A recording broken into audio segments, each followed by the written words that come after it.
Where do we go from here? I don't know how to start a video. Cinderella, a tale as old as time. I don't know. Okay, hi. My name is Elle, and I have been in my house a lot recently. Yeah, so Disney Plus has been out for, I don't know, like a while, and all the Disney movies are on there, and I like all of them, even the ones I forgot about, which made me want to watch all of the like Disney Princess sequel movies. And so, of course, I decided to start with Cinderella, because why not? It's like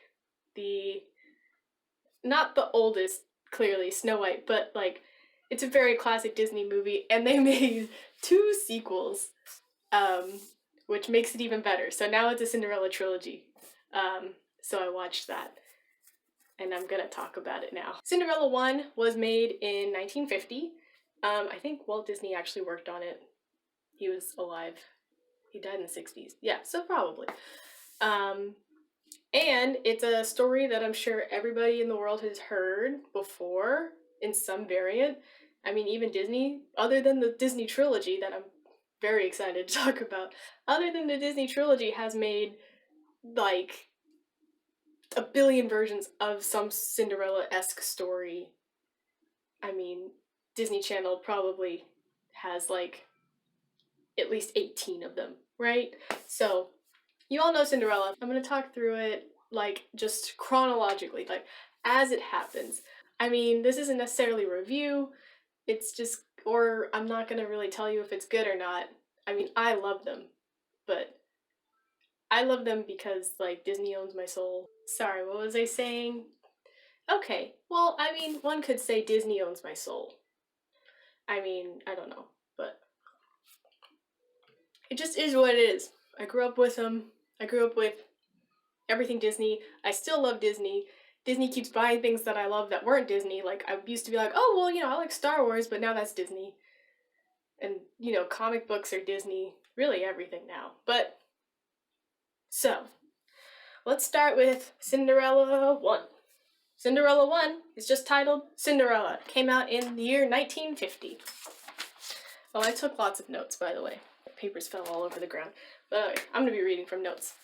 So, Cinderella 1, classic opening in terms of old Disney movies, where it was like a live action shot of a book that says Cinderella, and it opens up, and then there's like a really long like intro credit sequence where there's a song about Cinderella, but it's in a choral like singing tone that makes it hard to hear the words because they're just kind of like, oh, and then some men come in and like, whoa, and you're like, but no, every time I listen to something like this, I'm like, they'll say one thing, like, and they'll be like, are they singing words? Are these words I should be listening to?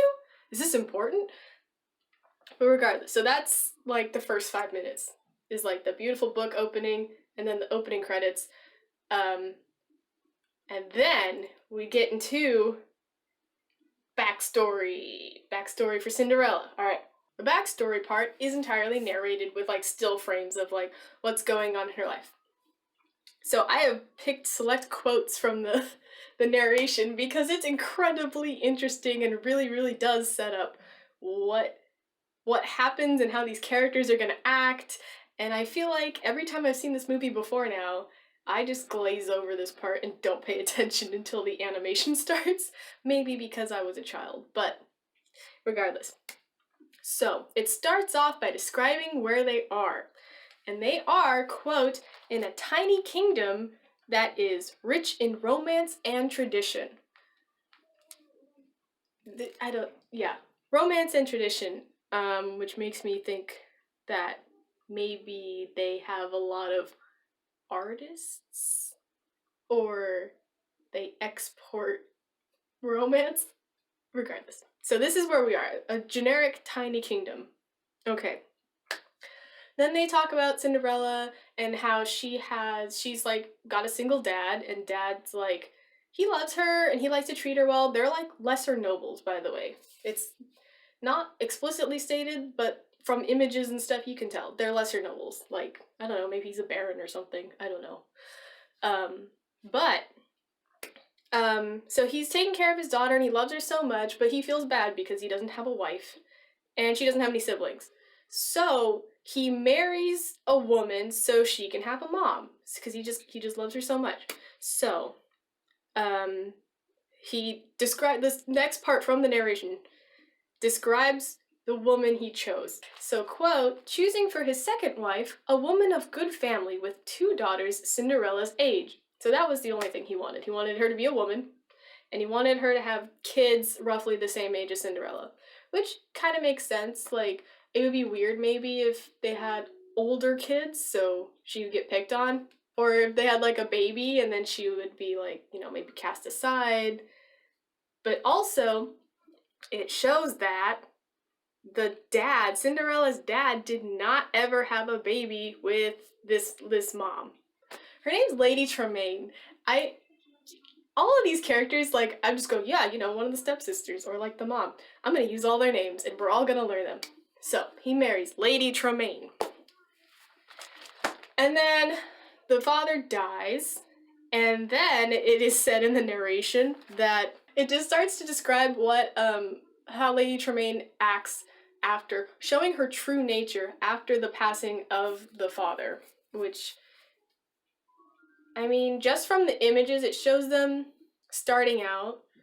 Cinderella and the girls might be like 11, and now then it shows them as adults, so like, maybe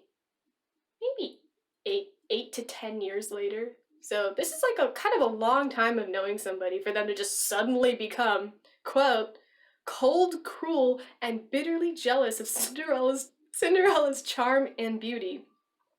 She was grimly determined to forward the interest of her own 2 awkward daughters. So it's kind of, when I think about it, it's like, okay, she was nice. She was like a mom, genuinely, for like at least a couple of years, and then she's just like, nope, I hate you. The narration then explains that Cinderella was abused, humiliated, and finally forced to become a servant in her own house. And this is after it describes how Lady Tremaine's like bitter jealousy made their house fall to shambles, and like they're living in squalor pretty much. So their house is like falling apart. They have no money, they have no servants. Like, so I'm assuming they like fired all their servants because they probably had some before. Fire all their servants, and then she goes, oh, well, I have this dumb kid I don't like. Time to just make her our slave. And she just fucking makes Cinderella like this she forces her to be a servant in her own house. And not only like just a servant, but she's doing the servant work of like 10 servants. Because like later, I'll talk about this later. It's fine. We're still in the narration. I can't even, okay. And then it talks about Cinderella. This is the last part. And it goes, and yet she remained gentle and kind in the hopes that someday her dreams of happiness would come true. And so, there we go. That's the setup. This is like a 1 paragraph little blurb that they just show still images for, and it says so much. It says so much about what's happening. Okay. This then goes into Cinderella waking up in the morning, and birds like chirping at her face, and she wakes up and she does the whole like, a dream is a wish your heart makes, which is a little sad of a song when you think about it in the context of the person who is, you know, she lost her father, she's lost her lifestyle, she's forced to be a servant, and she sings about how, okay, to quote the song just from memory, in dreams you can lose your heartache, whatever you wish for you keep. So she's already like, oh man, at least I can dream, and they can't take that from me. Like, they took everything else from me, but at least I have my dreams. I mean, she does, after singing this whole song, she does have a line that's like, oh, well, they can't take my dreams from me, time to like buckle up and get out there. So later, then they show her doing housework. She's like tending to animals. They have animals on the property. She's tending to animals. She's washing dishes. She's cooking. She's serving, and she's actively cleaning, which I can tell you is like four-person job in a household of this size, in this fake time period that I'm assuming. There's probably at least, someone would have a cook. Someone would have a, I don't know, horse tender. I don't know what that person is. Cleaning lady and like a servant. Those are like definitely different jobs that you would not ask one person to do. She does that. It shows her sisters sleeping in. It shows Lady Tremaine has like a very ominous bed with like curtains and you can't see the top, so you can't even see that she's in there. And then next to Lady Tremaine's bed is the cat's bed, and the cat's name is Lucifer. And the cat has the same bed as Lady Tremaine. It's like a small version, and I kind of wish I had that for my cat. Like I could have like a tiny version of my bed directly next to my bed that my cat would sleep in, and then we'd wake up next in the morning and just be like, hey. But Lady Tremaine is a cat lady, which makes me kind of relate to her, but I kind of don't want to because she's really mean. But they wake up, and then, I don't know, the first part of the movie is really just relatively still establishing stuff. They, they're like, oh, make me a breakfast, and she gives them breakfast, and they're like, oh, Cinderella, you're so stupid, oh my god, like, and then we kind of get some shots of Cinderella talking to mice, and we get a lot of mice shots, actually, in the beginning. Lots of scenes with mice, where it's just Jacques, the main mouse that you should care about, Jacques and Gus, but Jacques running around through the walls, I guess, and like, I don't know, doing mouse stuff. So the first important scene, she's in her room or whatever, and the mice are like, Cinderella, there's a trap mouse, mouse traps, we gotta save it. Well, no, first they're like, Cinderella, and she's like, hey, what up? And they're like, there's a new mouse, and she's like, oh, cool. Good thing I make mouse clothes, and I just have all that, because, girl needs a hobby. She's, like, trapped by herself half the time. I would also probably make mouse clothes if I was just, like, trapped in a room with sewing equipment and mice. I'd be like, ha ha ha. So she starts pulling out mouse clothes, and then they're like, no, it's trapped in a mouse trap. Oh, no. Like, and she helps it. It's very quick for her. She's a human. She can just go, yoink. It's open. And enter Gus. This is where he comes in. And I forgot he was not an established, like, mouse in this group in the beginning of this movie, because I feel like he's one of the main things I think about when I think about Disney Cinderella. But yeah, so they give him clothes, and he's fat, so they don't fit, so which is why he looks silly. And then Jacques, for the rest of the movie, is genuinely just trying to, like, help him learn how they live as mice. So it's like a secondary establishing of, so they can write in essentially like, wow, that cat's evil. So Jacques can say it to Gus, and you go, wow, the cat named Lucifer is a bad cat, and he wants to eat them because they're mice. Cinderella is a servant. She has mice friends. She has bird friends. Only the mice can talk. Birds can't talk. She does talk to the dog. They have a dog named Bruno, but the dog doesn't talk. Only mice can talk in this universe. So it just cuts away from all of that, and it goes to the king of this kingdom talking to the Grand Duke. And I don't know if you remember the Grand Duke, because he doesn't have a name, but he looks a lot like this. He looks like this, and he has a monocle that's like popping out all the time, and then he can go, whoo, and like kind of frantically put it back in. Ugh, oh, this is hard. Oh, my mustache is falling off. Regardless, he looks like this. And so we have the Grand Duke talking to the king, and the king's going like, yo, I need me some grandbabies. I'm getting old. I have an adult son. What the hell? The Grand Duke's like, oh, what? Like, what? How? You can't. Our traditions and romance and tradition. No. He's like, oh, you can't just, like, set him up. Like, you can't just tell him to get married. He has to fall in love. That's how marriage works here. And then the king's like, and he has this metaphor with, like, he has these bookmarks that are, like, a boy and a girl, and he's, like, pushed all the books out of the way, and he, like, puts them together. He's like, I'll just arrange the marriage. That's how it's done, and it makes sense because it's nobility. Grand Duke's like, oh, but if the prince knows that you arranged the marriage, then he'll get pissed off, bro. Like, what? You can't do that. And the king's like, he's just like, let's make an elaborate like scheme so it doesn't look like we're arranging a marriage. But what we're gonna do, we're gonna invite everybody in the kingdom. We're gonna invite everyone, and everyone who is eligible, all eligible maidens. So essentially, we're gonna invite pretty much everyone who is of noble enough blood that he could feasibly marry if I were to arrange it. We'll invite everybody, he'll meet everybody, and there'll be like a ball, and then whichever one we see him like hang out with, we're gonna go bam, marry that one. And he'll be like so stupid in love, maybe, or like just impressed by someone that he'll be like, okay, dad, and then the king wants grandkids. That's his ultimate goal. So that's how. And then he's like, make it so! And then there's like a proclamation on the wall, and it just shows people looking at it, and it's like, it cuts away from it way too fast for you to actually read it. But it's like, it just says like, oh, we're having a ball, everybody's invited, pretty much. Everybody, who fits these things, they're invited. And then, we got Lady Tremaine talking to her kids.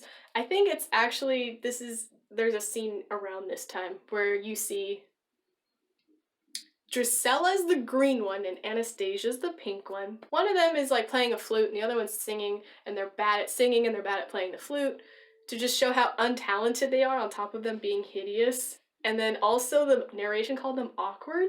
So on top of all this other stuff, like they're just not talented. And like Lady Tremaine's clearly trying to make them look refined and like give them skills like, oh, you can sing for the court, but they're like, sing sweet nightingale, and it's bad. And then there's a scene of Cinderella like washing the floor, and she's like, it's stuck in her head or whatever. She's singing the same song and she's good at it, and so beauty on the inside, beauty in the vocal side, I guess. I don't know. Beauty on the outside, I don't know which side. She's beautiful all around. Then, like, Lady Tremaine's, like, gets a letter or something, and she's like, girls, it's time! There's a ball coming, everybody's invited, we're all gonna go. And Cinderella, like, the girls are super excited. And then Cinderella's like, oh man, eligible maidens, that means me, because technically she's a noble, like, for real. And Lady Tremaine's kind of like, but you don't have anything to wear, like, girl, like, I'm not gonna buy you clothes. Also, you wear servant clothes because that's how I designed it. But Lady Tremaine does say, oh, if you can find something suitable to wear, then you can go to the ball with us. But then she follows that up with, but also I have a list of extra stuff I want you to do. Like, you need to, like, clean all this ridiculous, impossible stuff. Like, clean the windows from the top floor or something, and clean this giant rug that we have, like, unnecessary cleaning. So, of course she'll be too busy doing that, she won't be able to find clothes. Cause, yeah, Cinderella goes up to her room, she was excited, and she's like, has a dress, like, partially made, and she's like, I think it's her mom's dress, I think that was, like, the lore background. She has a dress partially made, and she goes up there, and she's like, wow, just like, wow, this dress is, like, pretty close to being done. If I could put, like, a good 5 hours into it, it'd be good, because, hand sewing times. But, like, not gonna work, because I have all this stuff to do, so wah wah. Yeah, because I guess she had to get it done by, like, that night, or, like, the next day, and she's like, shoot, can't do that.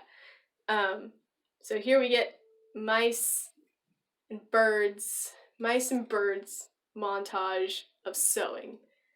And it's like, you have them like, oh, they have to do 2 mice to cut the scissors, and they're putting the thread through the eye of the needle with their whole hand because their mice are so small, and the birds are lifting the mice to, like, lift up all this stuff. Zany little cartoon scene about Gus Gus and Jacques. Like, they were told to go get trim.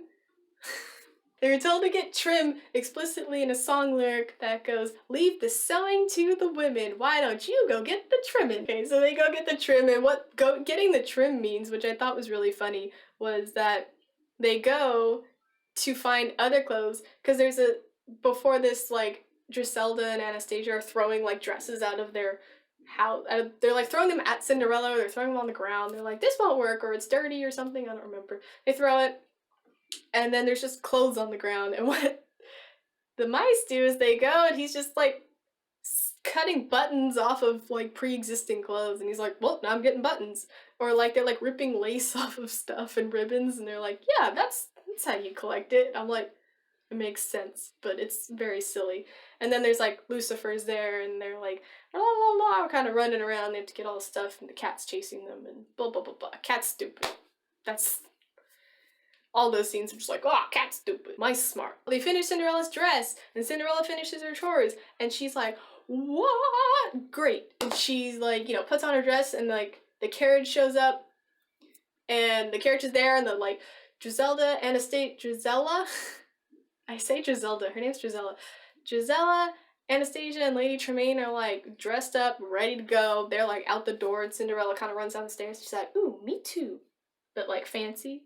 And then they're like, Lady Tremaine does this like really bitchy move. This is an aside, but Lady Tremaine, with like some of the stuff she does, you can realize that she's like, if you went to high school with her, you know exactly what type of person she'd be, because she does some like just, I mean, I know she's supposed to be evil and she's supposed to be a bad guy, but she does some super bitchy stuff. So Lady Tremaine goes, oh, it looks like you did everything in time. I don't go back on my word. And then she just goes to her, like, looks at her daughters, and she goes, doesn't she look good? And then she's like, those pearls, like she's wearing a necklace, she's like, those pearls are very, I don't know, really tie everything together. And Gisela's like, girl, those are mine, and like rips them off. And then Anastasia goes, wait, that's my trim. And like they realize all this stuff has been stolen and kind of like combined again. And they're just like ripping her dress apart, just like, and like Lady Tremaine's just kind of sitting back. She doesn't do anything. She just, like, the only thing she did was say something, but she just has this face kind of like, bitch, try me. I'm like, ooh. So Cinderella's dress is destroyed, and they're like, well, we're on our way, see ya, like, and they leave. And Cinderella goes outside to a pond, and she's just kind of has an FML moment where she's just like, you try, and you fail, and I don't know what I'm doing wrong. Why am I being abused? Kind of like soliloquy, and she's crying and she's sad, which is where bippity boppity boo, the lady comes in, the grandma, and magic and magic and magic, and she's suddenly crying on the lap of an old lady in blue, and she's like, ooh, child, don't cry, something.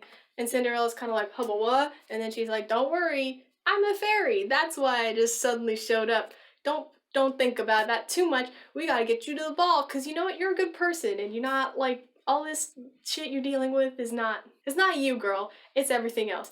But you're a good person. I'm gonna help you out, and you're sad, and that's what summoned me. And she goes, wow. And she goes, you know, the whole thing. There's a whole song. There's a whole song about it. Salakadoola, machukaboola, bippity boppity boo. And she goes, bop. And then Cinderella's like, you know, fancy. So she's like, bop. And now she's got like an updo, and she's like, you know, her dress is sparkling. This is like traditional Cinderella, like what we're used to, kind of. She's got an awesome choker necklace, because that's like the height of fashion always, all the time. And then she goes, you know, she does all her magic. She goes, pumpkin equals carriage, mice equal, what are they, horses, and the dog is the footman, and the regular horse is now the carriage driver, because that's fair. So they whisk away, and you know, she does the whole like, oh yeah, by the way, midnight, be back, ah. Cinderella goes to the ball. It's a magical time. So, cut to the ball. You know, there's the prince, and he's kind of standing there, and they're introducing everyone one at a time by saying their name. And Cinderella's in the background, like walking in the door, and like the best part is that she's just looking around. She's like not even in the room yet. She's kind of like, there's a balcony. She's kind of like, man, what's this? Wow, I haven't been in a castle before. This is pretty neat. Then, you know, having a good time. Because again, her whole dream is just to be happy. And I think having a good night out, you dressed up, got a good clothes on, you got going somewhere new, that can make you a little happy. So she's having a good time. She's like, wow, look at all this stuff. Prince cuts through everyone in the room to be like, ooh, hey girl, how it be? And she's like, And then, you know, dancing happens, and like they start dancing, and Lady Tremaine, Griselda, and Anastasia are like who is that girl? And they're like, I don't know, she's like super clean. Like I don't know anyone that clean. Like must be a foreign princess or something, because people are not that clean here. I don't know what they think. And like, yeah, they just dance. They dance and they hang out all night, the prince and Cinderella.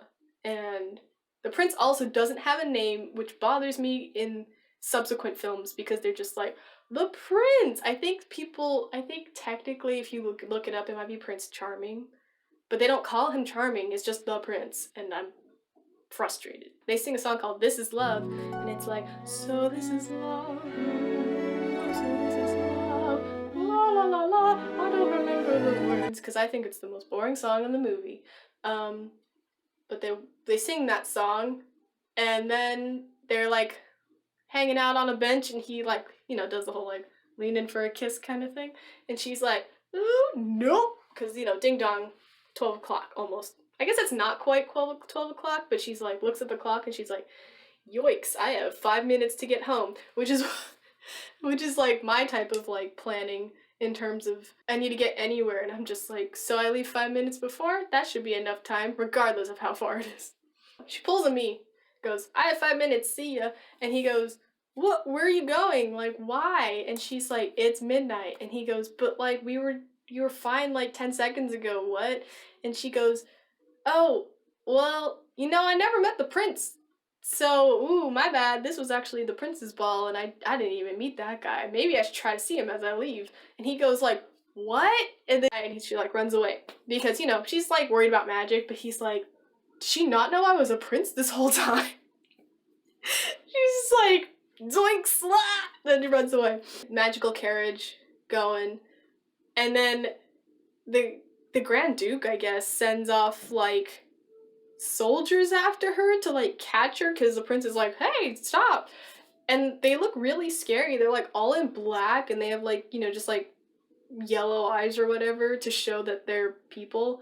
And, like, their horses are all black, and they have yellow eyes, and they're chasing her, and she's running, or she's not running, she's in the carriage, and the carriage is running. The carriage, like, falls apart, because, midnight happens, and so then it's just, like, trash pumpkin with, like, weird animals. She's just, like, looks like a homeless person with animals on the side of the road. She's got, like, mice.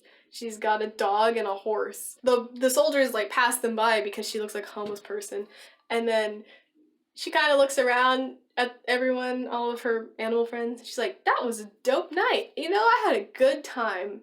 I met a cool guy. I got to look nice. I went out somewhere. I really like it. I had a good time.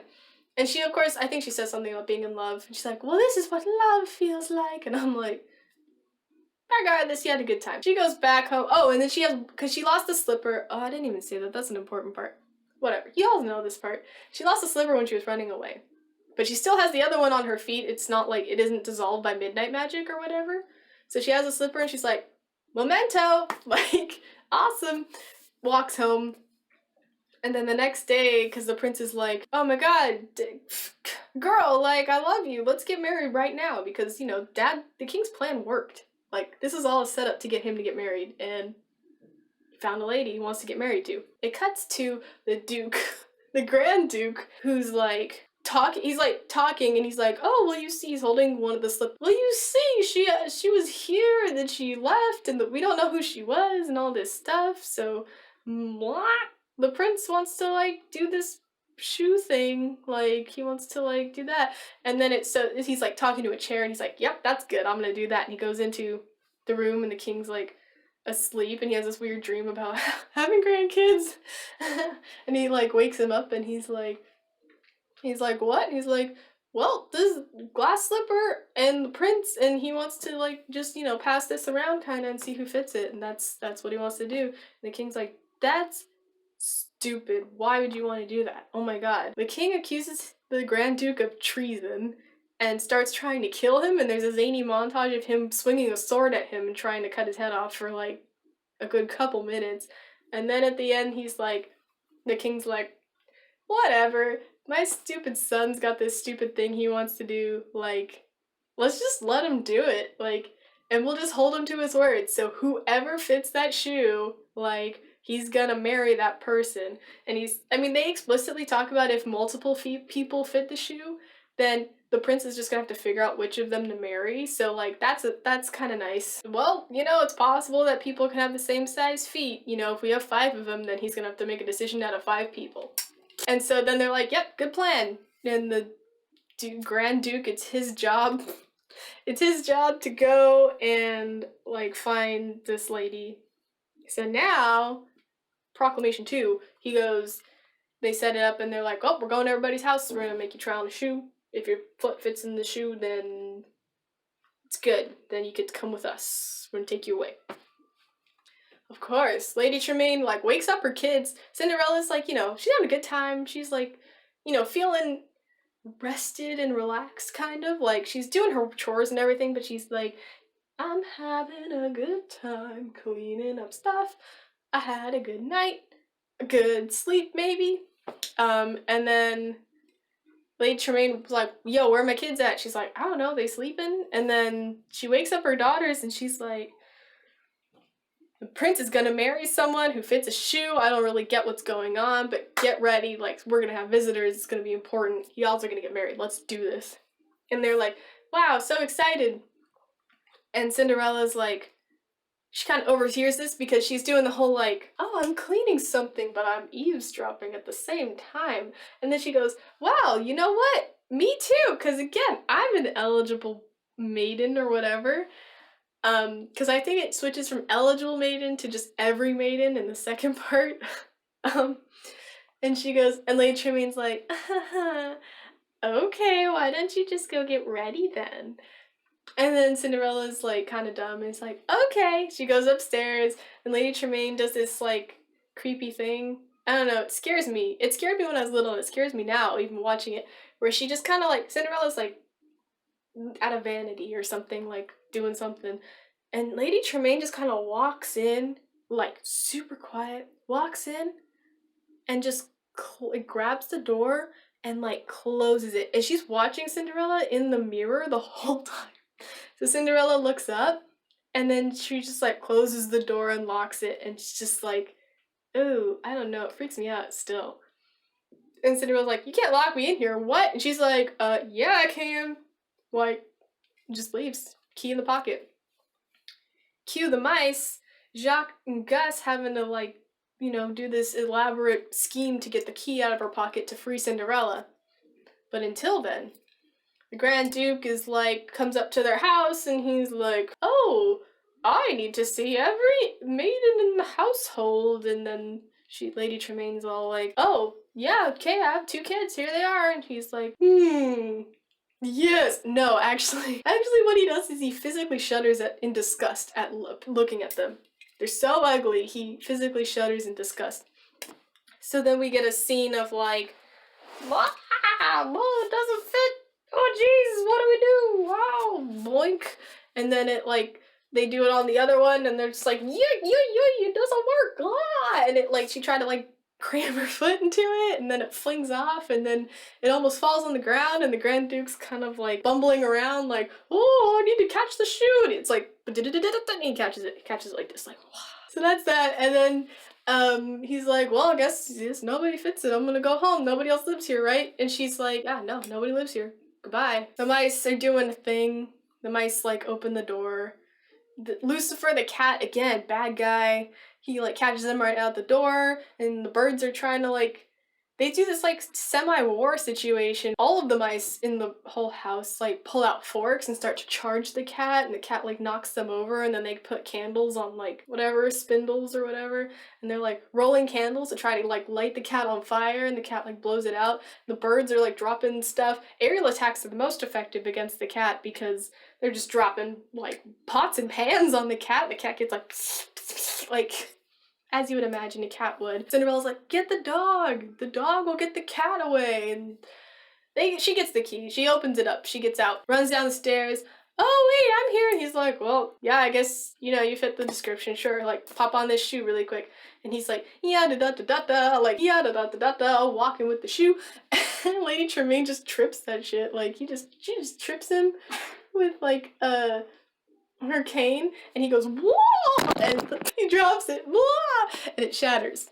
And it shatters to a million pieces. Well, he's terrified because if he doesn't find the woman, the king's definitely going to kill him for treason because he was claiming that earlier and attempting to kill him. So he's like,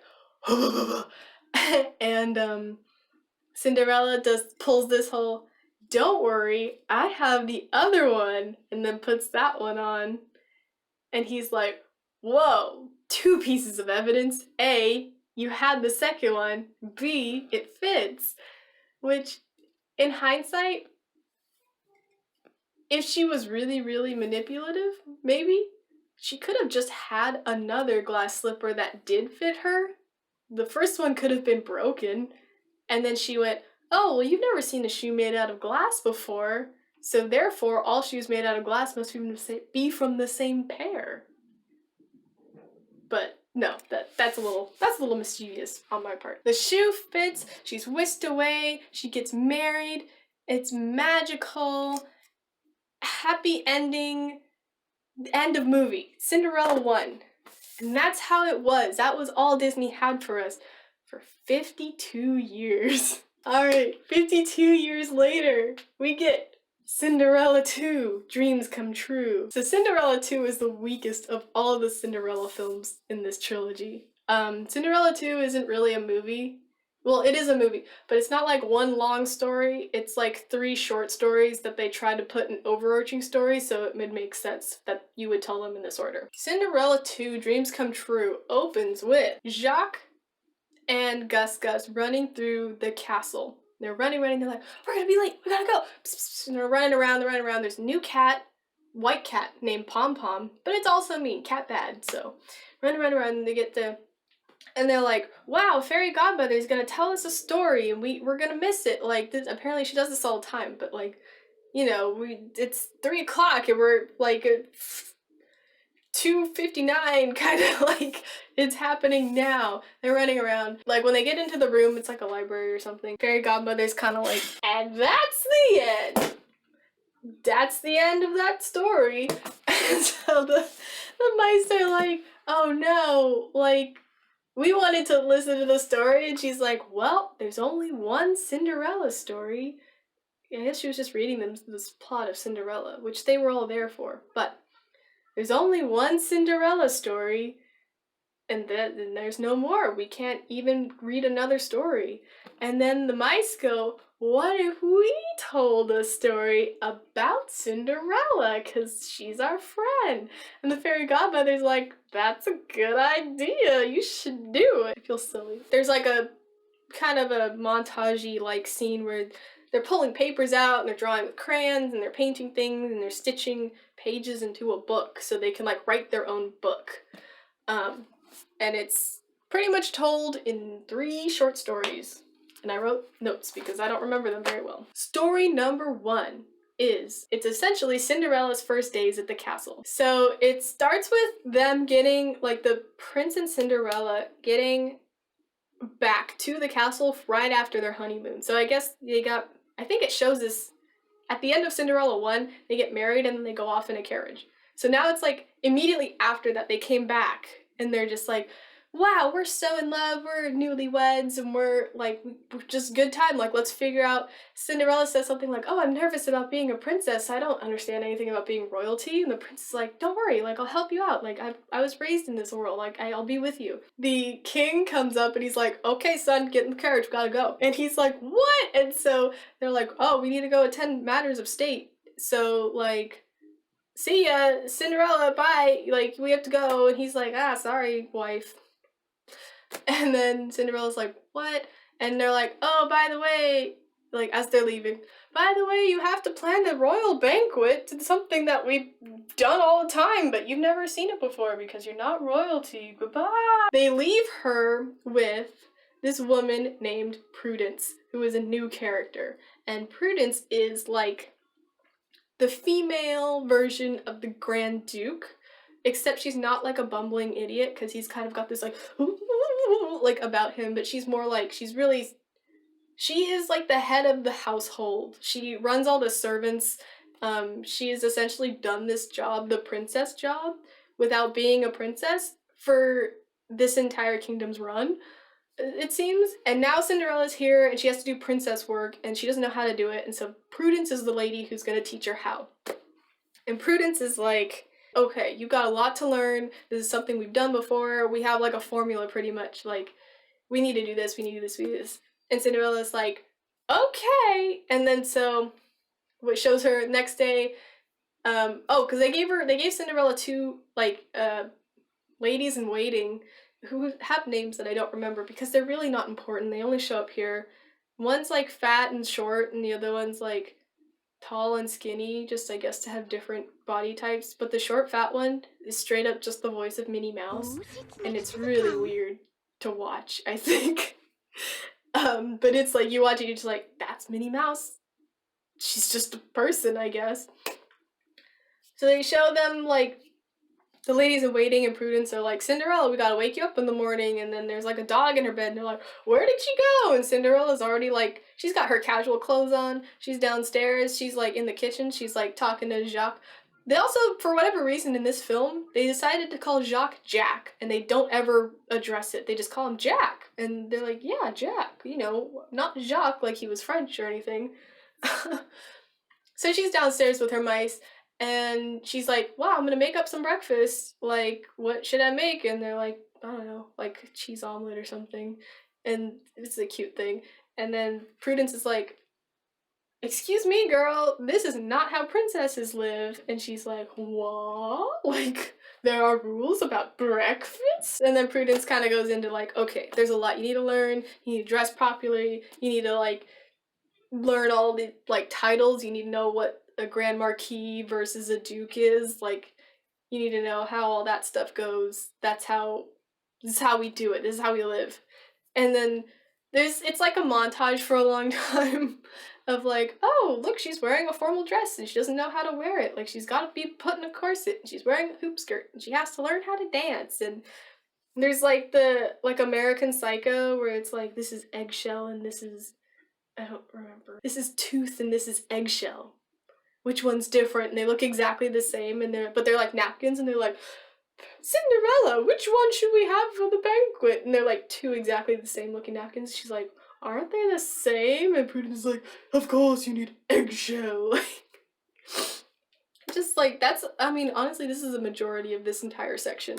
There comes a part at the end where they're doing a whole, like, teaching her to be a princess thing. Like, the whole part is, it's like one of these things where they're like, you must learn to waltz with the books on your head, and they're asking her a billion questions. What? Eggshell or tooth? Oh, who do you sit next to? The guy.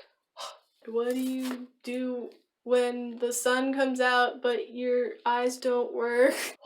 What? And she's like overwhelmed, and she goes like, whatever, F it. And she goes upstairs. She runs away. She's like, oh. She goes upstairs and she's like sad. She looks in the mirror. She's like, who am I?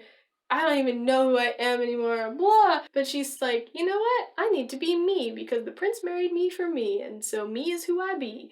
And so she gets out of her formal clothes and she goes, oh, I'm gonna make, like, you know, I'm gonna...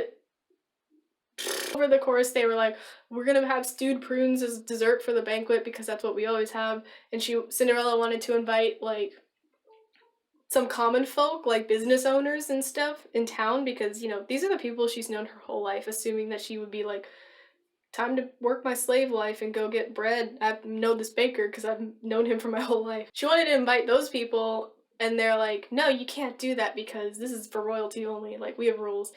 And so she's like, when she's like, I'm gonna be me, she like goes out and like invites everyone, invites the whole town, all the villagers to this royal banquet. And she, like, decides to make chocolate pudding or something for the dessert. And so she's like, whatever, this is gonna be how it is. And if nobody likes it, they don't have to stick around. And the banquet goes off, and the prince is like, wow, you did a good job. This is pretty cool. And the villagers are there, and there's, like, playing, like, folk music alongside, like, fancy formal music.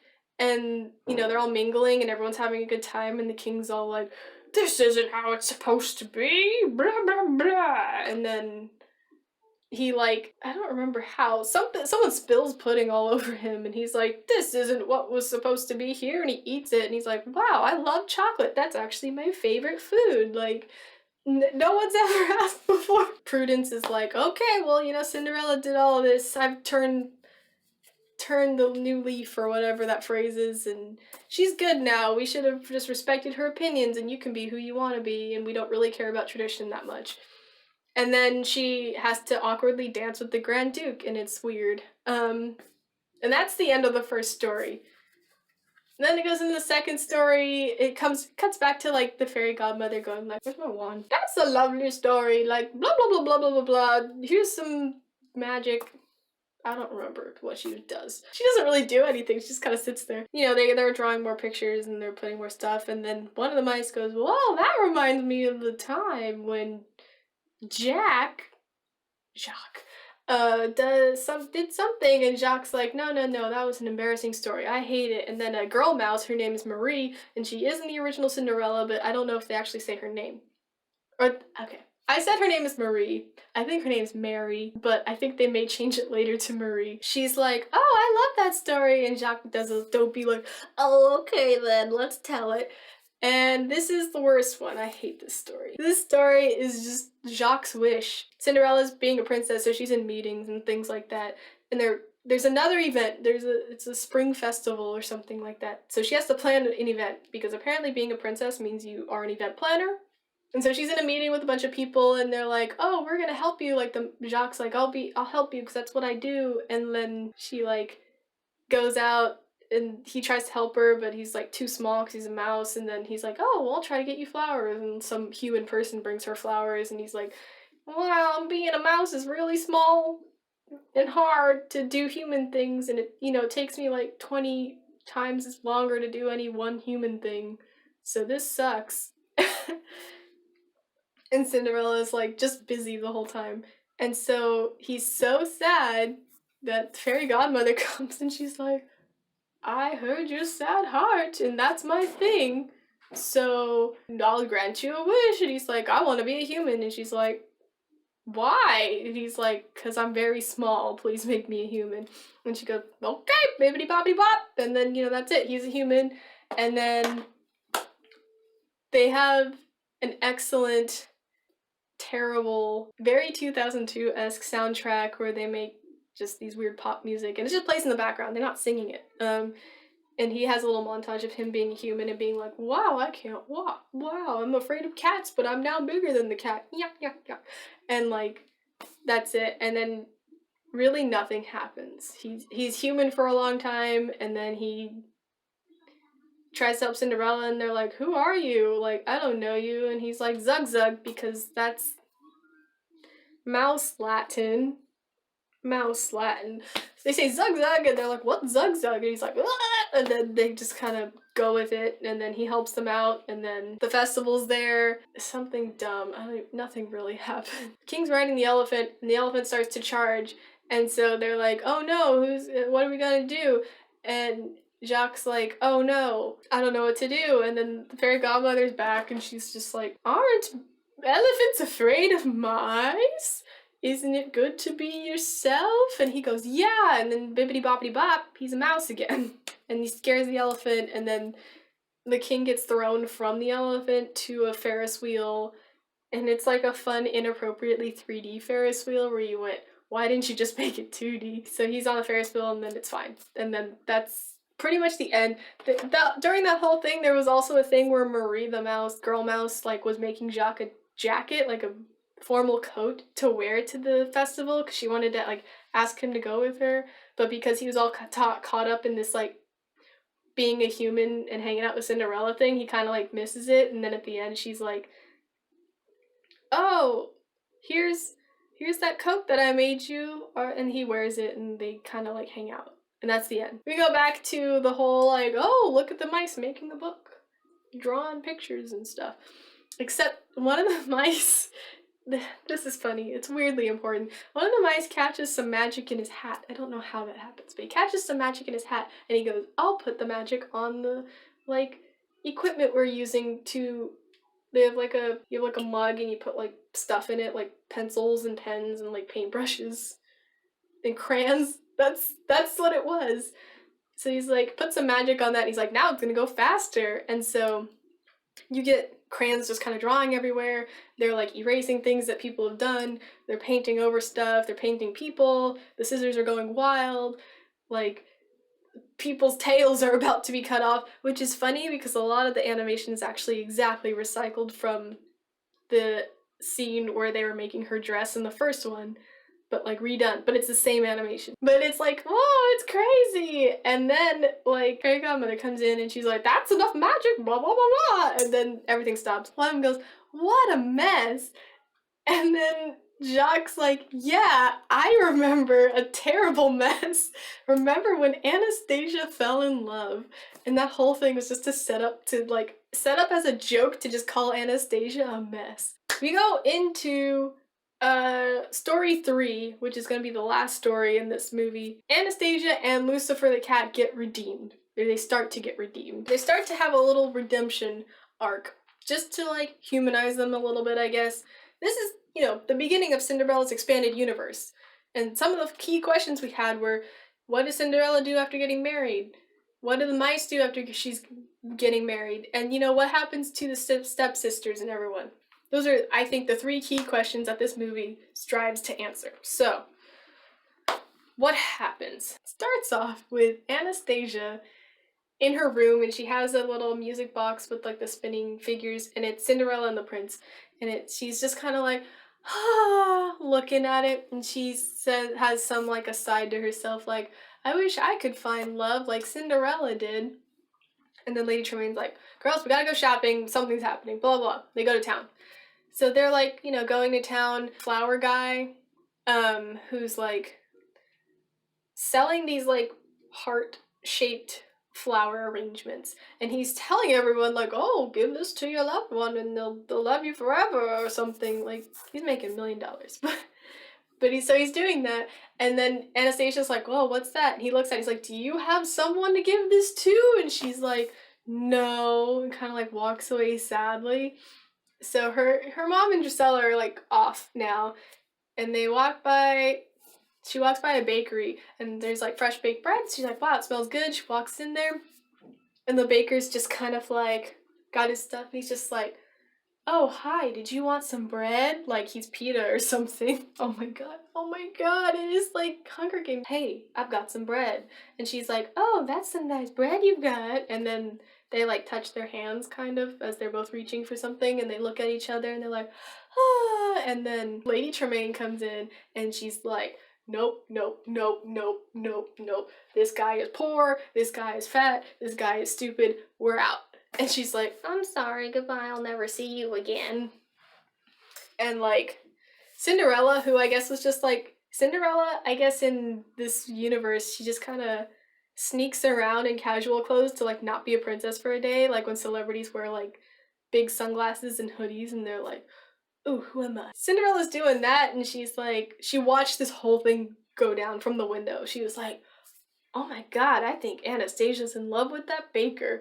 And then the mice are like, no. They make some burns on how she's ugly or stupid or something. I don't remember. I just remember thinking like, damn, that's kind of cold. Cinderella's like, let's set him up. I'm playing matchmaker now. I'm the fairy godmother at this point. So she goes up to Anastasia later and she's like, hey, I saw you talking to that baker girl, what up? And Anastasia's like, yeah, I'm not supposed to talk to him. I said, no. And Cinderella's like, foop that soup, go talk to him. He's probably cool. Like, whatever. And she goes, so Anastasia tries to go talk to him, and then it's very awkward because, like, they did this weird plan where she was gonna, I don't remember how this was going down. The mice were doing something. But so she's talking to the baker, and it's going pretty well. And then the mice were getting chased by Lucifer because, of course, when Lady Tremaine left her house to go shopping, she brought her cat with her. Like, I wish I could, but I know my cat would hate it. But Lucifer sees the mice, and they're running, and so they run this cat-mouse monstrosity kind of runs underneath a horse standing nearby, and Anastasia, the horse gets spooked and kicks Anastasia, like, through a wall. She gets kicked through a wall, and then the baker's like, oh my god, are you okay? And she's like covered in like, because she gets kicked into the bakery, she's covered with like egg and like stuff, and she's like super embarrassed, and she kind of just runs away. And Cinderella's like, why did you run away? That went pretty good. Oh my god, I feel stupid, this isn't working, blah blah blah blah. And then Cinderella gets kind of, I think she attacks Cinderella a little bit, like she's maybe like, well, it's not like I'm you or something, I forget. And Cinderella kind of gets a little sassy, and she gets like, well, I'm not the one with egg on my face. And then that makes Anastasia cry even more because that was really mean. Cinderella does this whole, okay, well, let's try again, because I think you really need to have somebody in your life who's not your mom and your sister.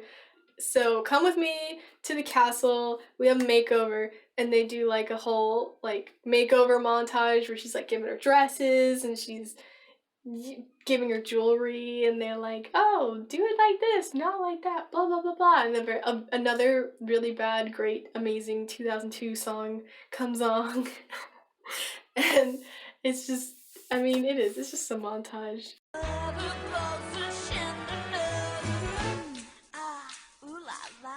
There's a montage, and in the end, she's like, Cinderella's just like, oh, well, you just need to smile. And Anastasia's like, no, I think I need more jewelry. And she's like, kind of does a whole like there was a chest, like a jewelry chest, and she's like, no, you need to smile, girl. Like, stop taking my stuff. Like, I was being nice, but now this is a little. So then she like does an awkward smile, like, ee! And Cinderella's like, and she's like, there's like a smiling thing. And then she goes, okay, meet the baker in the square the next day, tomorrow at noon. It's gonna be good, we're set it up. And Anastasia's like, okay, I'll have to sneak away from my house because my mom doesn't like this. And so we have Anastasia like sneaks away the next day. Lady Tremaine is kind of like, what you doing? She's like, nothing. And then, oh, Anastasia actually throws away all of their bread, like throws it out the window, and is just like, I need to go buy more bread, see you later. And then there's a carriage outside, and she pushes the like guy riding the carriage off, like just pushes him to the ground and steals it. And that's how she gets there. So she goes to the courtyard. She's in like a dress that Cinderella gave her. Her hair's like down. It looks good. She kind of looks like, I don't know, it looks like a normal person kind of. And the flower guy's like, oh, buy the flowers. And she buys one, and then it shows a scene of the baker also bought one. So they're like, oh, wow, you know, they both have it. They're both going to give each other these flower things. And then as she's like walking up to the baker, he's talking to another woman while he's holding it. And then it's like, you know, she's too far away to hear it, but you hear him go, wow, do you think she'll like this? And the lady's like, oh, I think she's going to love it. And then Anastasia, like, disheartened, like, turns around and, like, throws her flowers on the ground because she's like, oh, he's asking that other girl.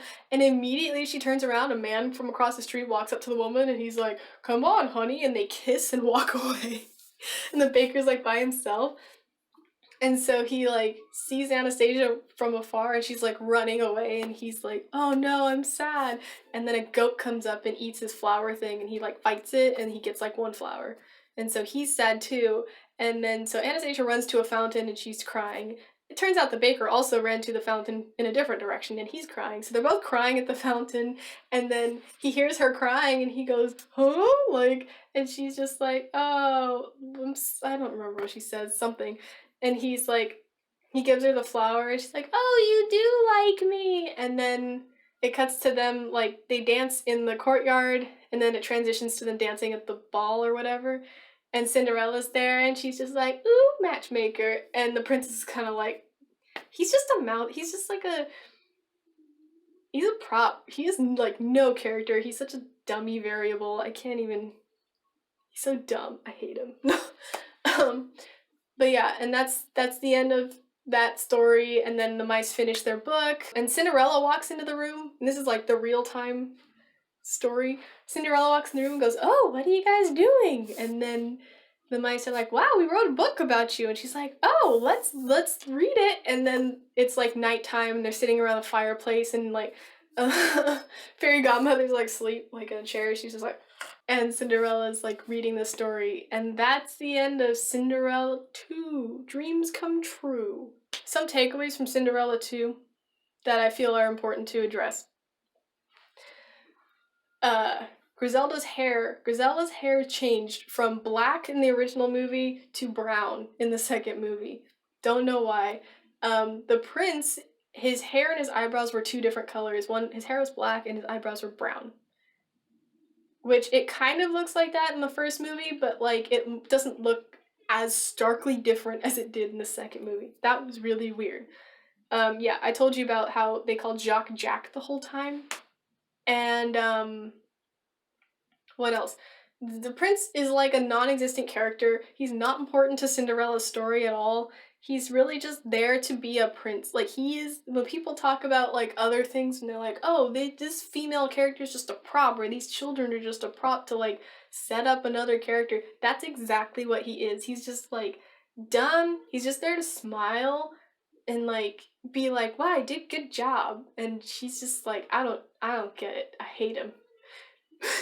But yeah, so that's the prince. I don't know. Maybe we should just move on. Just move on to Cinderella 3. Now here's where it gets really great. Cinderella 2 was really weak. Cinderella 3 came out in 2007. So it came out 5 years later. And I remember when this movie came out, and I remember seeing it, not when it released, but like afterwards a while back, and thinking, what a crazy story. Cinderella 3 is subtitled A Twist in Time. Just to start off, you could tell how much Disney cares about a movie by how much music is in it. Like 100%, there's almost a direct link to it. So, Cinderella 1 had a full soundtrack, and it had, like, musical songs. And the musical songs all sounded distinctly different from each other, and they, like, you know, told the story, and they weren't just, like, fluff pieces. Cinderella 2 did not have any musical numbers. It just had this, like, funky early 2000s soundtrack, which I didn't even realize. They were songs I was familiar with, but I didn't realize they were from Cinderella 2 until I watched that movie again. But they just kind of play in the background, and it's funky and weird. It doesn't follow the like theme of the movie.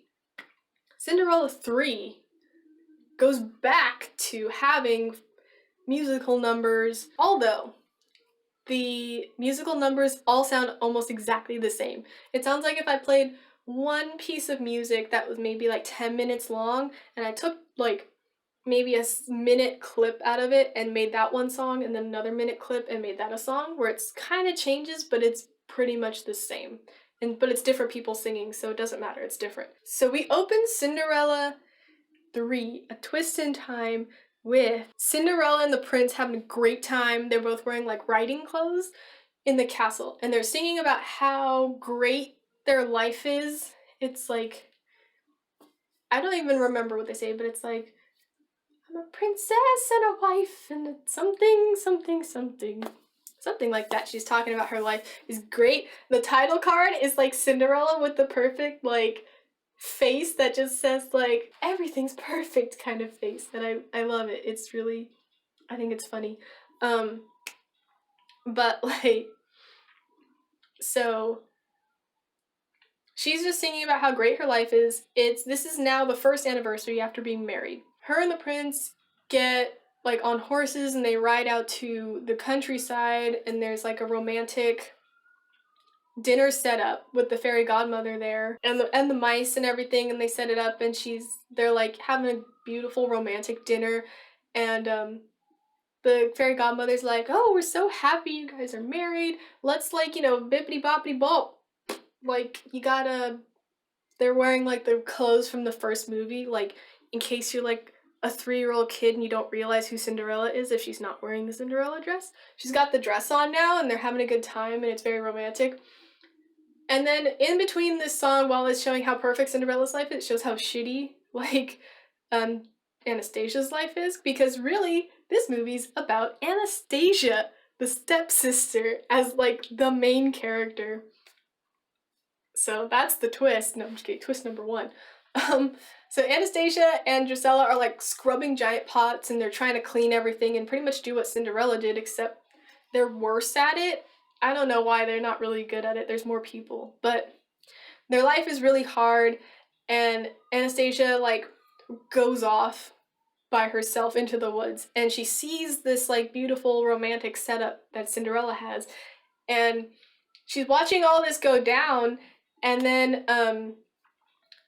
I guess the fairy godmother was so into like the song she was singing, she does like a whoa, and her wand does like a flies out of her sleeve kind of, and it falls on the ground right before Anastasia, and Anastasia's like, yoink, what is this? And then after kind of witnessing all this magic, Anastasia goes, oh, Cinderella had magical help, and that's why she was able to like do all this stuff. Because, you know, I guess she's just wondering like this whole time, like, how did she get this dress? How did she get to that ball? Like, you know, general logistics questions. So, Anastasia runs back with the wand. She runs back to her mom, and so Lady Tremaine and what's her name, Drizella, I keep saying her name differently every time. Drizella are like, oh, she's just slacking off, and then she goes, oh my gosh, I found this magic grandma in the woods, and this is a magic wand. And Drizella makes fun of her, and Lady Tremaine's like, really? And then the fairy godmother kind of poofs into existence and goes, excuse me, dear, that's mine. And Anastasia's like, no, I have it now. And they fight for it. And Anastasia was like, oh, what are the words? I don't remember. Bippity boppity boo. And then, because they're fighting over it, the magic like reflects off of something and reflects off of something else and hits the fairy godmother and turns her to stone right off the bat. Lady Tremaine's like, whoop, that's magic for real. And so Lady Tremaine takes it and she goes, okay, you know what? Let me just, I've never done this before. Like, don't judge me. Let me try something really quick. And she does the bippity boppity boo and points it into the sky and then chants the most ominous spell I've ever heard about it's essentially a go back in time spell. This is a time travel movie in case you didn't get it from the title. But she does this thing where she says like, you know, let's go back in time and like, we're just gonna start over. And then there's a scene of like green fog where all like, there's like the Cinderella and the prince, they're like memories of them, and they're just kind of being pulled apart, and they're like, no! And there's a bunch of memories like going back to their wedding. And then it starts off with them like at the house, and they're like, the Grand Duke's there, and he has the slipper. He's like, yes, I need you to try on the slipper. This is new to me. And so Anastasia was the first one who tries on the slipper in the first movie too. So she's like, you know, like crammed her foot in there. Lady Tremaine does a little like whoop magic, and it's like, wow, perfect. It fits. Anastasia's the one. Oh my god. And I was like, while watching this and rewatching this, I was like, why did she choose Anastasia and not Drizella? Because, you know, she has two relatively equal daughters. And then I thought about it, and I'm like, Anastasia's the only one who has actively, like, voiced that they want a romantic relationship. And I was like, oh, well, maybe she's, like, you know, actually being a mom and wants her to be happy. So she's like, oh, the one that wants to get married will have her get married. And then a more sinister thought came to me, which I think is more true. Maybe it'll be easier to manipulate her because she wants it more. I feel like Drizella doesn't really care. She just kind of wants to be rich, but she doesn't really like give a shit about being married or anything. When Anastasia genuinely wants a relationship and someone to care about her, and so she will be more emotionally easy to manipulate than the other one, which is why I think this happened. Anastasia gets the slipper on. The Grand Duke's like, oh, gotta go, we got her, good. And Cinderella does this whole like, she runs downstairs because, you know, the whole key thing went down.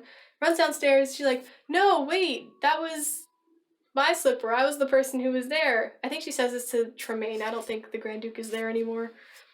So she says that to Lady Tremaine. Look, I have my slipper right here. And Lady Tremaine's kind of like, oh, what, this one? and just drops it, and it shatters into 1,000 pieces. And Cinderella's like, what?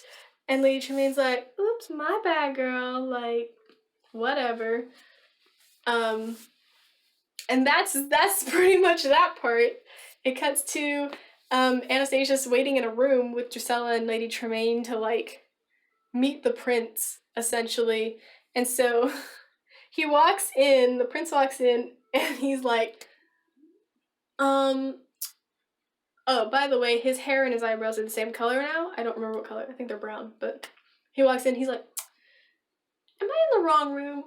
I'm not in the wrong room. But, I think you might be in the wrong room. You see, I'm looking for the girl I danced with last night, and, I don't know how this happened, but you're not that person. It's like a very, very awkward, like, we've already filled the position, so we're gonna need to let you go, like, at an interview or something. It's very funny to watch. And Anastasia's like, yee, like, I feel bad. And then so Lady Tremaine with her magic just kind of goes like, Bop, you don't remember Cinderella last night. That was Anastasia in your brain. And he's like, oh yeah, I remember you. Hey, let's hang out. Like, let's get married. What up? Like, and then Anastasia's like, yay, I'm getting married. And like, he proposes to her with a ring, and she takes the ring, and she's so excited she like throws it behind her, so she falls back in her chair, and she kind of like scrambles on the ground to grab it, and it doesn't fit, and then she just jams her finger in her mouth like to get spit on it, and then like shoves it on. And this whole time you're watching the prince look at her with the most disgust I've ever seen in a cartoon's face. He's just like, like, this is a point where he's going, like, you can tell in his face, he's just like, oh, maybe I jumped the gun last night. Like, he's almost like a drunk man who woke up the next day with someone in his bed and went, what happened? It cuts away to Cinderella, who's, like, sad, and she's talking to the mice, and she's like, well, you know what? Actually, he should recognize my face. So if I showed up and talked to him, maybe that would be the answer to the problem. So she decides to sneak into the castle. And again, this is a Cinderella who's never been to the castle and doesn't remember anything from Cinderella II. So she's like, okay, I'm gonna sneak into the servants' quarters because I'm dressed like a servant. She goes in, and there's people like carrying like big old cheese wheels into the kitchen. And so she just gets in the line of servants and like grabs a cheese wheel and like carries it in. And she drops it off, and she's like, okay, I'm in. And she just kind of keeps going. And Prudence, the head of household from Cinderella 2, is like, excuse me, I know all the servants here. Like, you don't work here. Who are you? What are you doing? And she's like, oh, I'm the royal mouse catcher. That's her like BS title. And then Prudence is like, excuse me, we don't have mice in this castle, like, I would know.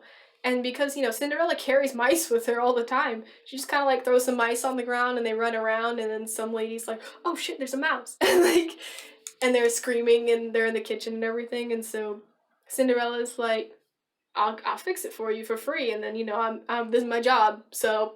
And she, like, runs around and, like, catches the mice, and then Prudence is like, I guess you can walk around the castle without abandon or any sort of supervision because you're just looking for mice, which apparently we have, and I didn't know. I feel stupid.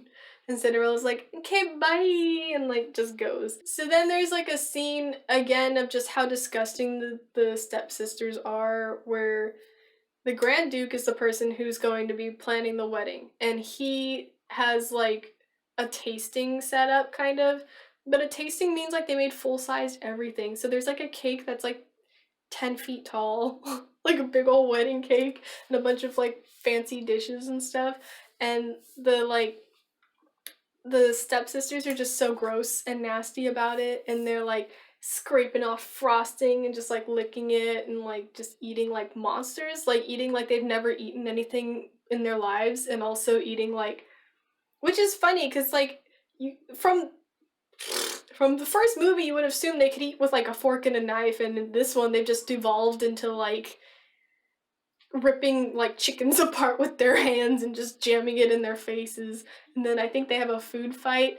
Oh no, they start fighting over, the sisters start fighting over something, and then they end up knocking down the cake and it like gets everywhere, and they're just like, and it's like, but while this is happening, the prince is like talking to his dad, and he's like, yeah, I love this girl, like, you know, this whole marriage thing, it's gonna work out, like, and the dad's like, okay, this shoe thing was kind of dumb, but you know, I guess it worked out for you. And they're like in a gym, but like, it's like gymnastics gym. And the prince is like doing flips and shit. And he's like a badass for whatever reason. And they're sword fighting at the same time.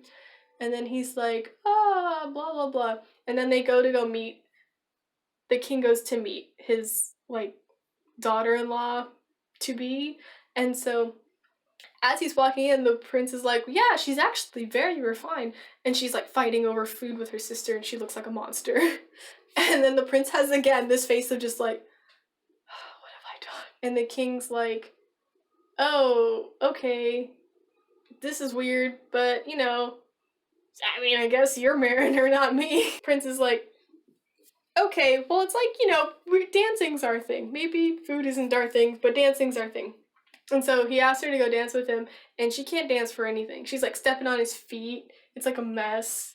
It's like a monster. But yeah, so she like can't dance for anything. And he's like, you know, the prince, even with the magic that he was dancing with this girl last night, he has his doubts. He's like, she can't dance, which I liked. She's kind of a terrible monster. But the king finds it very, like, endearing that she can't dance, and he's like, okay, come with me, Anastasia, and, like, he doesn't let anyone else go with them.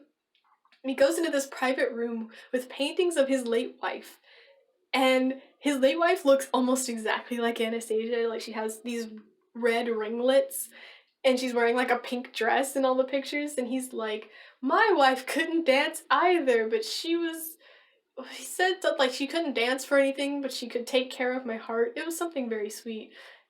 And he's like, oh, I'm gonna give you something that is like my most prized possession, and it's a seashell. And he's like, oh, this seashell was from when my wife and I first met, and you know, it's maybe awkward now, and I get adjusting to palace life is difficult, but you know, if you really like take care of my son, and we can love you, and you'll be part of our family. And she gets like, Anastasia starts to go, oh my gosh, I've never had someone be nice to me. This is weird. Yeah, I think there was another time where Anastasia's had people just genuinely being nice to her. Like when the prince thinks he's in love with her, he's nice to her, and she's never experienced this before. So she's walking into, like, she's just kind of like wandering the castle, like super happy. She has a little song. I don't remember it, but she has a song about how she's happy, and she's, you know, starting to fall in love with the prince because he's nice to her. Cut back to Cinderella. Cinderella is now wandering the castle. She is looking for Lady Tremaine. She's looking for that wand. She knows what's going on. No, she's not looking for the wand. She doesn't know about that. Does she know about that? She's looking for Lady Tremaine, regardless. And she, you know, there's a room where Drusilla is like sitting in there. She's like, boop, my hair is different. And then she's like, boop, I have a hat on. That's like what she's doing. She's just kind of being silly, and her mom's like, nope, what? And then the magic's reverted. And so she's like, don't play with this. This isn't a toy. And she takes the wand and she locks it up in her room with a key and puts the key in her pocket. Exactly like in Cinderella 1 when she locked Cinderella in the room. But she locks it into like a shelf. Cinderella was like peeping in through like a wall, like a door, I guess, when this was happening. And then she hears someone coming, and it's Anastasia, so she hides. Anastasia walks in, and she's like, wow, I'm having a great time. Like, I'm happy. People like me here. This is a good life for me.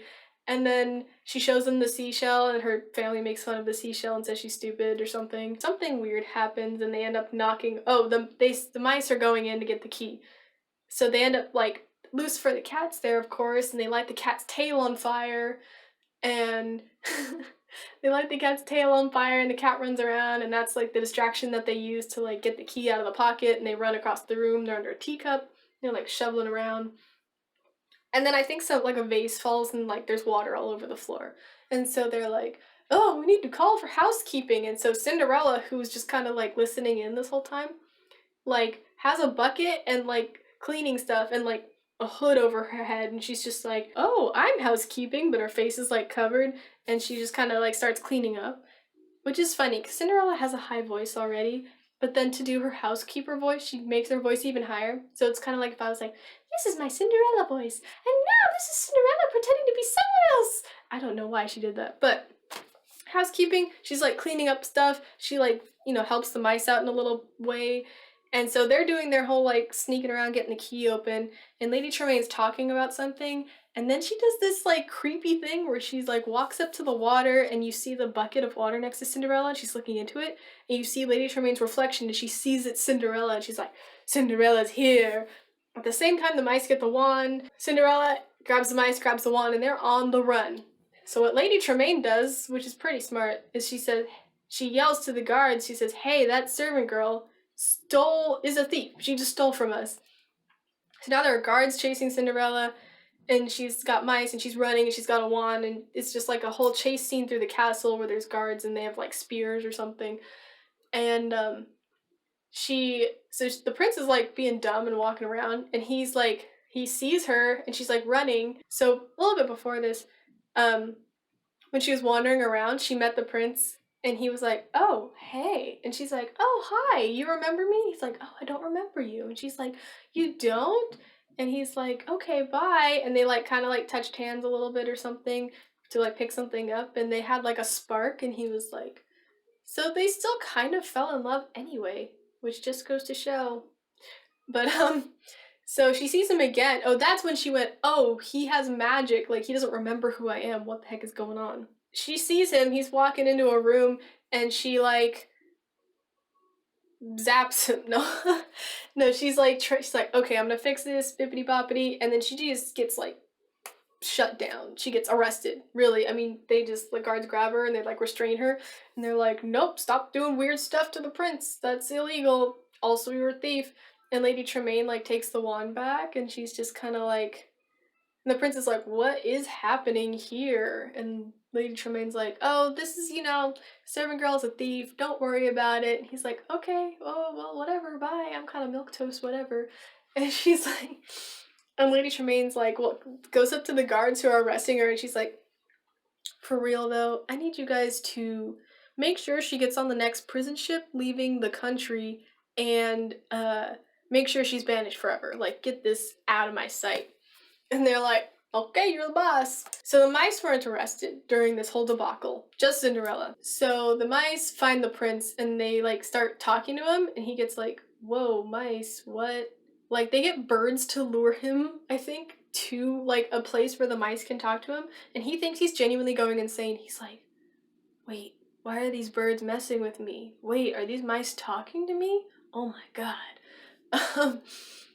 So they have a little story, and they describe everything that's happened up until this point in the plot. And he goes, "Wait, I'm in love with Cinderella?" Because that's how they refer to her, and he doesn't know that that's not her name. And they're like, "Yeah, and she's being arrested. You need to go save her." And he's like, "Oh, okay, I'll do that." So he goes, and he runs out of the house, or he's trying to run out of the castle, and his dad's like, "Hey, where are you going?" And he's like, "Oh, I need to go." What did he say? He said something weird, like, he said something like, "Oh, the mice told me to go save somebody." And his dad's like, "What? Son, hold on. Like, are you okay?" And he's like, "No, it's fine. The birds brought me to these talking mice, and the mice told me about all this magic that's happening." And the king's just like, "Oh my god, is my son dying? Like, what's wrong with you?" And he goes, and he's not letting him go down the stairs, and he's like, "I'll not let you go one step down these stairs. You need to see somebody. I think there's something wrong with you." And the son goes, "Okay," and the prince just jumps out of the window, like, genuinely, like, jumps out of the window. So he jumps out of the window, and the king's like, "Oh my god, my son's gonna kill himself. Like, he needs medical attention. Like, we need to go." And so him and the Grand Duke are like, they go outside, and the prince gets on his horse, who has like golden hooves, and it's like a white horse. So the horse, like, he's like running out, out of the castle. And so they're like, "Oh, shut the gates," and the gates don't shut fast enough, and they have to open up the gates again, and they have to send out these guards, and he's like long gone. And then at the end, like the king's just like, "Well, let my son go. It seems like he had something important to do anyway." And I'm just like, you were concerned about his mental health 10 seconds ago, and now you're like, "Eh, he's fine. Let's just let him go." It cuts to Cinderella in a like a prisoner cart. She's not like restrained or anything, but she's in a prisoner cart, and there's guards like escorting her, and it's like at the docks, and you see the ship that she's gonna get on, and she's like, "I lost this one. My luck really ran out there." And they escort her on the ship, and she sings a sad song about how she thought she could be happy, but apparently she can't because life is just out to get her. And she's like, "Well, that's how it goes, I guess." And she just kind of resigns herself to the fate that she's going to be shipped off somewhere. Um, the prince with his horse, they like run to the docks and the ship is leaving, and so he like does some ridiculous, almost like Assassin's Creed feeling, like he rides the horse up a building, and then there's like a little parapet kind of where it's like he's gonna jump off. Um, and he tries to get the horse to jump off of the building, and the horse doesn't, so it throws him. It throws him far enough so he can hit the sails of the ship, and he pulls a dagger out, and he like pirate style like drags the dagger down the thing and like lands. And Cinderella's like, "Who is this crazy man like flying all over the place?" I'm sure he does like some gymnastic stuff, like flip around and all that. He's like really cool. And then she's like, "Oh, it's you." And he's like, "Oh, Cinderella." And she's like, "What?" And he's like, "Hey, I heard you got arrested." He says something. It's something stupid. So he's excited that he finds her, and they do this like hold hand touching thing, like, "Oh, it's you." And then he like remembers, because I guess it's like a true love's kiss thing. It's really like a true love's touch, according to lore, Disney lore. No, I'm just kidding. But really, it just shows that like, oh, like he remembers everything the way it happened. Um, he's like, "Oh yeah, it was you last night. I don't know what I was thinking. Whatever.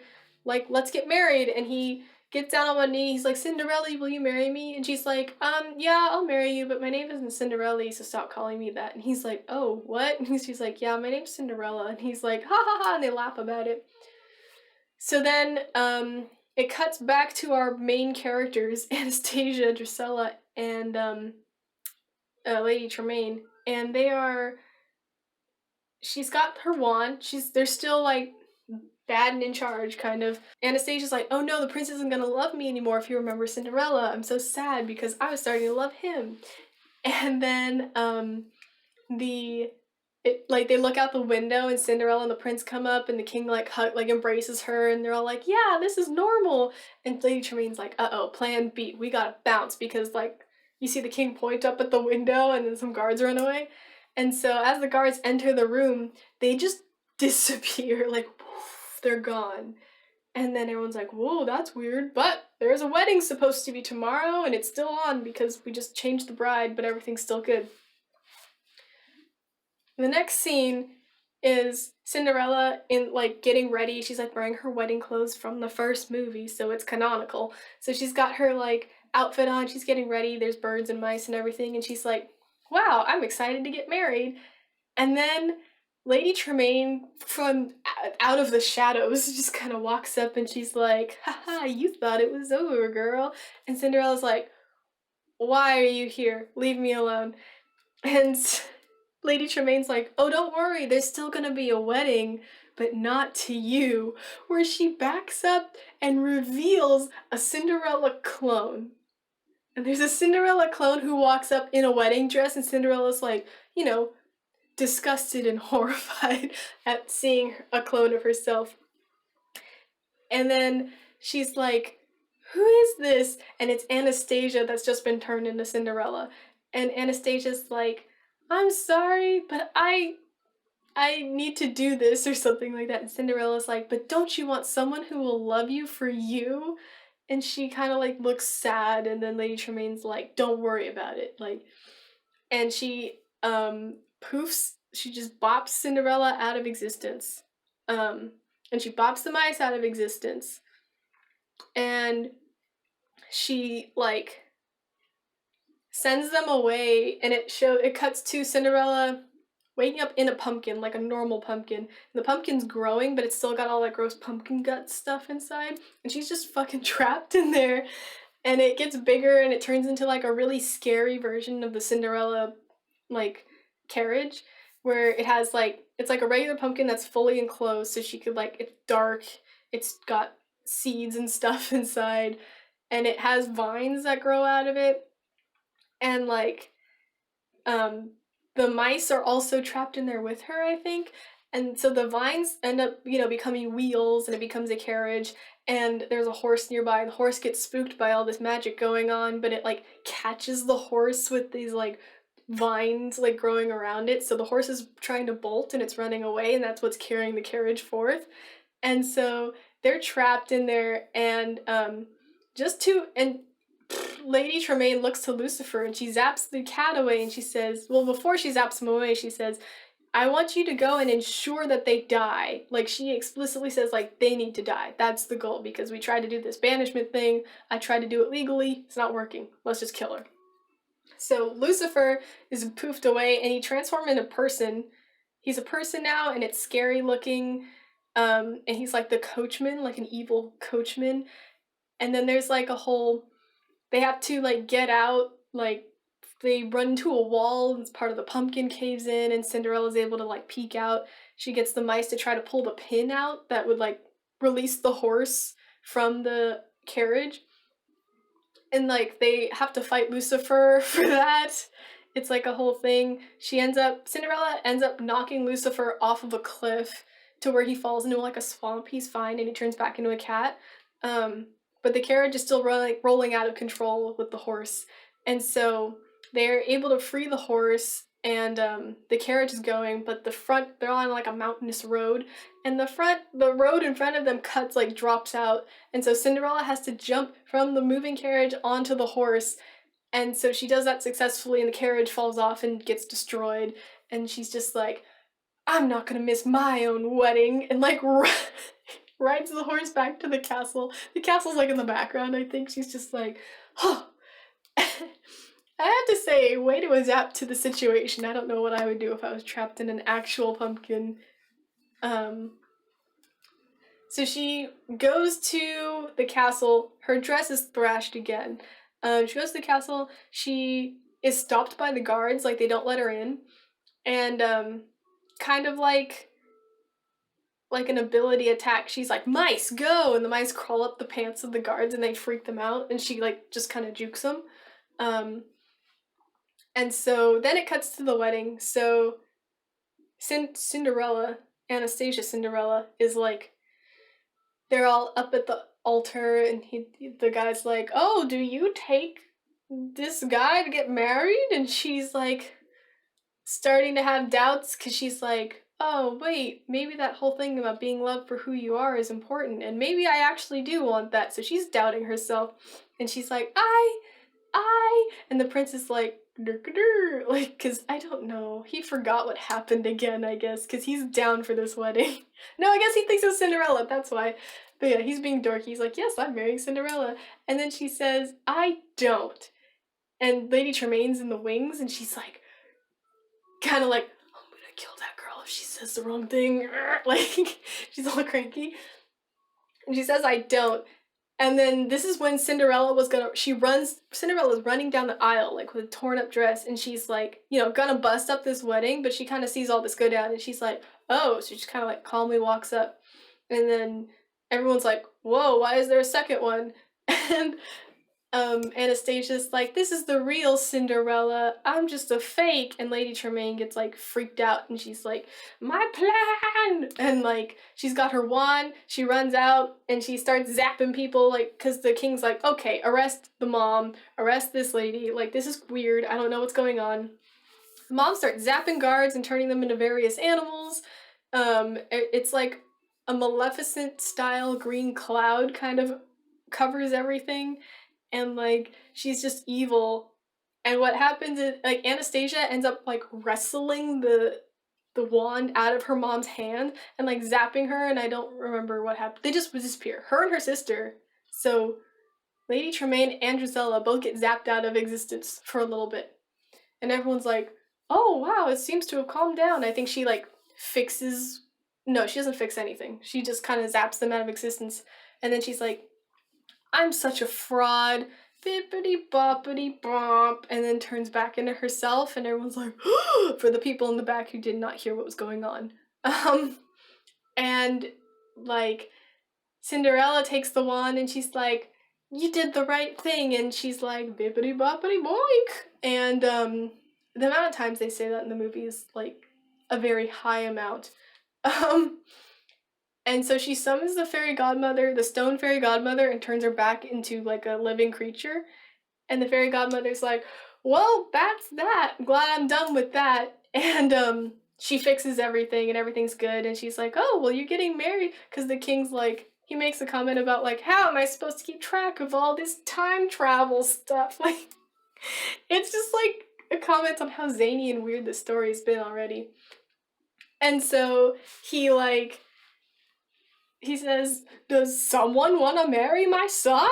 And Cinderella's like, I do. And then the fairy godmother gives her like a fancier wedding dress, like fancier than the one she originally had.